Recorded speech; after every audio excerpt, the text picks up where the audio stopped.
ಸ್ನೇಹಿತರೆ, ಇಂದಿನ ಮತ್ತೊಂದು ವಿಡಿಯೋಗೆ ನಿಮ್ಮೆಲ್ರಿಗೂ ಸ್ವಾಗತ. ಯೋಗರಾಜ್ ಸಿಂಗ್, ಯುವರಾಜ್ ಸಿಂಗ್ ನ ತಂದೆ, ಈ ಹಿಂದೆ ಹಲವು ಬಾರಿ ಧೋನಿ ವಿರುದ್ಧ ತೀವ್ರ ವಾಗ್ದಾಳಿ ನಡೆಸಿದ್ರು. ಧೋನಿ ಈ ಆರೋಪಗಳಿಗೆ ಎಂದಿಗೂ ಪ್ರತಿಕ್ರಿಯಿಸಲಿಲ್ಲ. ಭಾರತ ತಂಡದ ಮಾಜಿ ನಾಯಕ MS ಧೋನಿ ವಿರುದ್ಧ ಯುವರಾಜ್ ಸಿಂಗ್ ತಂದೆ ಯೋಗರಾಜ್ ಸಿಂಗ್ ತೀವ್ರ ವಾಗ್ದಾಳಿ ನಡೆಸಿದ್ದಾರೆ. ಜಿ ಸ್ವಿಚ್ಗೆ ನೀಡಿದ ಸಂದರ್ಶನದ ವೇಳೆ ಯೋಗರಾಜ್ ಸಿಂಗ್ ಧೋನಿ ಯುವರಾಜ್ ಅವರ ವೃತ್ತಿ ಜೀವನವನ್ನು ಹಾಳು ಮಾಡಿದ್ರು. ಧೋನಿಯ ಪ್ರಭಾವವಿಲ್ಲದಿದ್ರೆ ಯುವರಾಜ್ ಅವರ ವೃತ್ತಿ ಜೀವನವು ಇನ್ನೂ 4-5 ವರ್ಷಗಳವರೆಗೆ ಇರುತ್ತದೆ ಎಂದು ಹೇಳಿದ್ರು.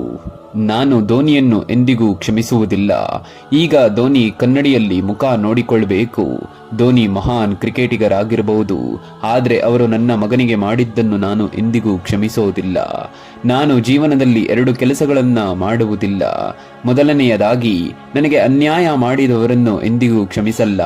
ಎರಡನೆಯದಾಗಿ, ನಾನು ಅವರನ್ನು ಭೇಟಿಯಾದಾಗ ಎಂದಿಗೂ ಅವರನ್ನು ತಬ್ಬಿಕೊಳ್ಳುವುದಿಲ್ಲ ಎಂದು ಯೋಗರಾಜ್ ಸಿಂಗ್ ಹೇಳಿದ್ದಾರೆ. ಯೋಗರಾಜ್ ಸಿಂಗ್ ಈ ಹಿಂದೆ ಹಲವು ಬಾರಿ ಧೋನಿ ವಿರುದ್ಧ ತೀವ್ರ ವಾಗ್ದಾಳಿ ನಡೆಸಿದ್ರೂ ಸಹ ಧೋನಿ ಯಾವ ಆರೋಪಗಳಿಗೂ ಎಂದಿಗೂ ಪ್ರತಿಕ್ರಿಯಿಸಲಿಲ್ಲ. ಯುವರಾಜ್ 2019ರಲ್ಲಿ ಅಂತಾರಾಷ್ಟ್ರೀಯ ಕ್ರಿಕೆಟ್ನಿಂದ ನಿವೃತ್ತರಾಗ್ತಾರೆ. ಇನ್ನು ಧೋನಿ 2020ರಲ್ಲಿ ನಿವೃತ್ತರಾದ್ರು. ನಿವೃತ್ತಿಯ ನಂತರ ಯುವರಾಜ್ ಜೂನಿಯರ್ ಆಟಗಾರರಿಗೆ ಮಾರ್ಗದರ್ಶನ ನೀಡುತ್ತಿದ್ದಾರೆ.